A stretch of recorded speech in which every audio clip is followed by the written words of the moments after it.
नमस्कार, मौसम तक चैनल आप देख रहे हैं। मैं हूं देवेंद्र त्रिपाठी। 9 अप्रैल को पूरे भारत में मौसम कितना बदल सकता है, आइए जानने की कोशिश करते हैं। इस समय राहत की बात यह है कि तमाम राज्यों में बारिश की एक्टिविटी कम हो रही है और कटाई मड़ाई अब धीरे धीरे तेज़ पकड़ रही है। जिन राज्यों में कटाई मड़ाई पर बारिश की वजह से ब्रेक लगी हुई थी, इस वीडियो में हम जानेंगे अगले 24 घंटों के देश भर के मौसम के बारे में। लेकिन पहले बात कर लेते हैं आज की ताज़ा तस्वीरों की और उसके बाद कल किस तरह के बादल हमें देखने को मिल सकते हैं।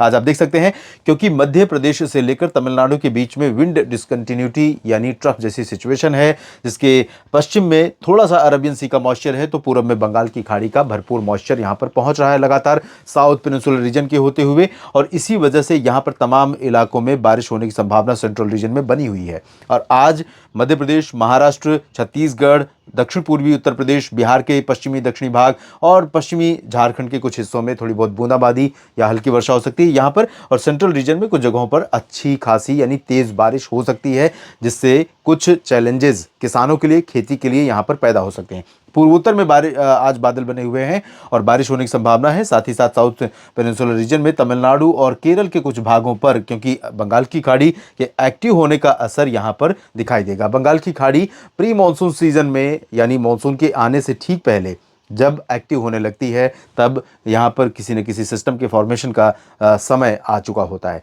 तो धीरे धीरे समय भी आ रहा है, क्योंकि अब ये साइक्लोन सीजन शुरू हो रहा है। अप्रैल और मई के महीनों में यहाँ पर साइक्लोन बनते हैं। बंगाल की खाड़ी में, अरबियन सी में भी कंडीशंस अगर फेवरेबल होती हैं, तो फिलहाल उसकी बात हम इस वीडियो में नहीं कर रहे हैं डिटेल में। यहाँ पर जब ये सिचुएशन है, तो आज इन इलाकों में कुछ जगहों पर भी वर्षा हो सकती है, और उसके बाद कल क्या सिचुएशन रहेगी मैं आपको बताता हूँ। कल भी विंड डिसकंटिन्यूटी बनी रहेगी। राजस्थान के ऊपर जो सर्कुलेशन है वो थोड़ा और पूरब की तरफ बढ़ेगा और थोड़ा वीक भी हो जाएगा। पर्वतीय क्षेत्रों पर कोई ज़्यादा एक्टिव वेदर कंडीशन नहीं है, लेकिन कल कुछ कंडीशंस यहाँ पर रहेंगी। बादल यहाँ पर पहुँचेंगे WD के, और यहाँ अरुणाचल में थोड़े से बादल बढ़ेंगे इधर से पहुँचने के चलते, और यहाँ कई जगहों पर गतिविधियाँ आज भी हो रही हैं और कल भी संभावना दिखाई दे रही है। कल जो बादल होंगे, कल वो बादल यहाँ गुजरात और इससे सटे हुए मध्य प्रदेश तथा महाराष्ट्र के ऊपर से बनने शुरू होंगे। धीरे धीरे ये बादल मूव करते हुए आगे पहुँचेंगे उत्तर प्रदेश के तमाम इलाकों पर। राजस्थान और दक्षिणी पश्चिमी उत्तर प्रदेश के ऊपर भी ये बादल रहेंगे। बादल तो आज भी प्रोजेक्शन था कि दिल्ली के ऊपर भी रहेंगे, लेकिन दिल्ली के दक्षिण से होकर के ये बादल आज निकल रहे हैं। कल यहाँ पर दक्षिणी दिल्ली से, दिल्ली के दक्षिण से यानी अलवर, भरतपुर, दौसा, करौली से लेकर आगरा और बरेली, शाहजहांपुर तक का जो स्ट्रेट है, ये पूरा सीधा जो आप देख सकते हैं लोकेशन है, इन भागों पर बादल रहेंगे, लेकिन ये हाई क्लाउड होंगे। और ये सिर्फ और सिर्फ धूप की, जो आज तीखी धूप दिख रही है दिल्ली में या राजस्थान में, कल राजस्थान में धूप का असर थोड़ा सा कम हो सकता है कुछ हिस्सों में, दक्षिण पूर्वी क्षेत्रों में, और बाकी जगहों पर फिलहाल धूप का असर कम नहीं होगा, बल्कि टेम्परेचर शार्पली आगे बढ़ेगा, ऊपर चढ़ेगा। और उसके बाद ये बादल आगे बढ़ते हुए यहाँ ग्वालियर से लेकर पूर्वी उत्तर प्रदेश पर इसी तरह जैसे आज बन रहे हैं, यहाँ सेंट्रल रीजन पर कल बादल का फॉर्मेशन कम हो जाएगा और ये थोड़ा सा मूव कर जाएगा सिस्टम पूरब की तरफ। तो यहाँ पश्चिमी बिहार, पश्चिमी झारखंड और पूर्वी उत्तर प्रदेश के दक्षिणी क्षेत्रों में कुछ जगहों पर बादलों का प्रभाव कल ज़्यादा दिखाई दे सकता है। तो इन परिस्थितियों के बीच में कहाँ पर बारिश हो सकती है और कहाँ पर टेम्परेचर शार्पली राइज करेगा, आइए जान लेते हैं। ये 9 अप्रैल का मॉडल है और इसके अकॉर्डिंग सेंट्रल इंडिया में मध्य प्रदेश पर पूरी तरह से साफ और शुष्क मौसम दिखाई दे रहा है।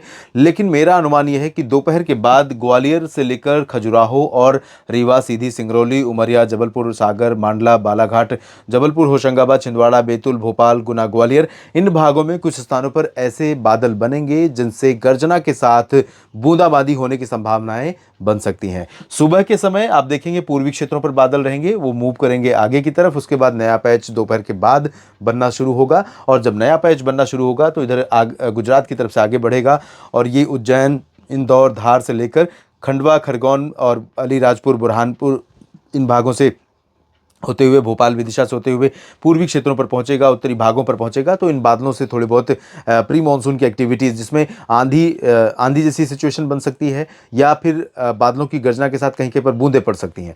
प्रॉबिलिटी डेफिनेटली बहुत कम है, इसलिए मॉडल यहाँ पर दिखा नहीं रहा है, लेकिन कंडीशन जो है वो फेवरेबल हैं, जैसा कि मैं बता रहा हूँ। तो अलर्ट रहें कि कटाई और मड़ाई का काम आपका चल रहा है, उस दौरान हो सकता है कि कुछ बूंदाबांदी यहाँ पर हो जाए, लेकिन आप दोपहर के पहले तक ड्राई वेदर मान मान के चलिए ज़्यादातर जगहों पर, सिवाय पूर्वी भागों के जहाँ पर सुबह के समय या सुबह दोपहर से पहले भी थोड़ी बहुत एक्टिविटी हो सकती है। छत्तीसगढ़ और उड़ीसा पर अगर देखें तो यहाँ पर भी रायपुर से लेकर दुर्ग के बीच में जो एक्टिविटी है वो अपेक्षाकृत उत्तरी भागों के ज़्यादा रहेंगी और यहाँ पर कुछ इलाकों में बारिश के साथ बादलों की गर्जना होने, तेज़ हवाएं चलने की संभावनाएं रहेंगी। दक्षिणी ओडिशा में भी एक दो जगहों पर गतिविधियां हो सकती हैं, उत्तरी भागों में अपेक्षा कम नजर आ रही है। महाराष्ट्र की बात अगर करें तो चंद्रपुर, गढ़चिरौली, नागपुर में लाइट रेन, एक दो जगहों पर नांदेड़, बीड, जालना, हिंगोली में कहीं कहीं पर वर्षा की संभावना। नासिक से लेकर अहमदनगर, पुणे और सतारा के बीच में थोड़ी बहुत वर्षा हो सकती है। बाकी कोंकण, गोवा में ऑलमोस्ट ड्राई वेदर रहेगा और नासिक, नंदुरबार, धुले, जलगांव में शुष्क मौसम रहेगा। संभाजीनगर, अकोला और वर्धा, यवतमाल में ड्राई वेदर रहेगा, लेकिन बादल यहां पर पूरे महाराष्ट्र के ऊपर डेवलप होंगे और ये बादल आपको, अगर ये जो ड्राई रीजन दिख रहा है यहाँ पर भी कुछ बूंदे पड़ जाएं, बादलों के मूवमेंट के साथ साथ तेज़ हवाएं चले और कुछ बूंदाबांदी हो जाए तो इसको सरप्राइज नहीं कह सकते, क्योंकि इस तरह की कंडीशन यहाँ पर है, अनुकूल नज़र आ रही है। इसके बाद मैं बात करता हूँ गुजरात की, तो जहाँ पर गुजरात में ड्राई वेदर पूरी तरह से दिख रहा है। कच्छ, सौराष्ट्र और पूर्वी रीजन में सभी जगहों पर शुष्क मौसम ही रहेगा मेनली, लेकिन बादल यहाँ पर भी बनेंगे और थोड़ी बहुत बूंदाबांदी ये वाला जो रीजन है राजकोट से लेकर सूरत, वलसाड़, नवसारी के बीच में, इन भागों में एक दो जगहों पर कहीं भी हो सकती है। प्रोबेबिलिटी उसकी मैं कह सकता हूं कि लगभग 80% नहीं है यहाँ पर किसी भी तरह की गतिविधियों की, लेकिन क्योंकि बादलों का जो फॉर्मेशन होगा और मूवमेंट होगा, बादल जब बनेंगे और मूव करेंगे, आगे बढ़ेंगे, आगे यहाँ पूरब की तरफ, तो इस दौरान क्योंकि टेम्परेचर बढ़ा हुआ रहेगा, ऐसे में कुछ गर्जना के साथ बूंदाबांदी यहाँ पर थोड़ी सी हो सकती है। कर्नाटक, तेलंगाना, आंध्र प्रदेश और तमिलनाडु के ऊपरी हिस्सों में लगभग सभी जगहों पर शुष्क मौसम रहेगा, लेकिन गोवा और तटीय कर्नाटक, केरल के आंतरिक इलाकों में और इससे सटे हुए तमिलनाडु में कोयम्बटूर, तिरुचिरापल्ली, मदुरई, कन्याकुमारी, इन भागों में कहीं कहीं पर हल्की से मध्यम बौछारें गिर सकती हैं। आने वाले समय में तमिलनाडु में सेलम, पुदुचेरी और पंबन से लेकर दक्षिणी भागों में कई जगहों पर वर्षा की गतिविधियां बढ़ने वाली हैं, ऐसा अनुमान है मेरा। इधर आंध्र प्रदेश की बात अगर करें तो विशाखापत्तनम, कलिंगापत्तनम में थोड़ी बहुत वर्षा हो सकती है। बाकी तेलंगाना और आंतरिक आंध्र प्रदेश में यानी रायलसीमा रीजन में फिलहाल ड्राई वेदर रहेगा, लेकिन तेलंगाना में रामागुंडम में थोड़ी बहुत गतिविधियां बारिश की हो सकती हैं। पूर्वोत्तर में और पूर्वी भारत में देखें तो बिहार, झारखंड, पश्चिम बंगाल के लगभग सभी क्षेत्रों में ड्राई वेदर रहेगा। दोपहर के पहले पश्चिमी दिशा की हवाएं काफ़ी तेज यहां से चलती रहेंगी। पटना, दरभंगा, भागलपुर, गया, रांची, जमशेदपुर, दुमका, देवघर, डाल्टनगंज, इन सभी भागों में ड्राई वेदर रहेगा। लगातार पश्चिमी दिशा की हवाएं चलेंगी, लेकिन यहां पर दोपहर के बाद बादलों का प्रभाव बढ़ेगा और वो बादल आएंगे मध्य प्रदेश और छत्तीसगढ़ के ऊपर से, उत्तर प्रदेश के वाराणसी तथा आसपास के भागों से। तो यहां पटना, गया से लेकर ये वाला जो रीजन है रांची के बीच का, इन भागों में एक दो जगहों पर प्री मानसून की वर्षा हो सकती है। और यहां पर जब इस तरह की गतिविधियां होंगी दोस्तों, तो ये अब धीरे धीरे हम काल वैसाखी सीजन के करीब पहुंच रहे हैं। ऐसे में यहाँ पर होने वाली जो एक्टिविटीज़ हैं वो काफ़ी हिंसक हो जाती हैं, लाइटनिंग काफ़ी तेज़ होती है, बादलों की गर्जना बहुत भीषण होती है, तो यहाँ पर सतर्क रहना होगा लोगों को मौसम के बिगड़ने के हालात पर।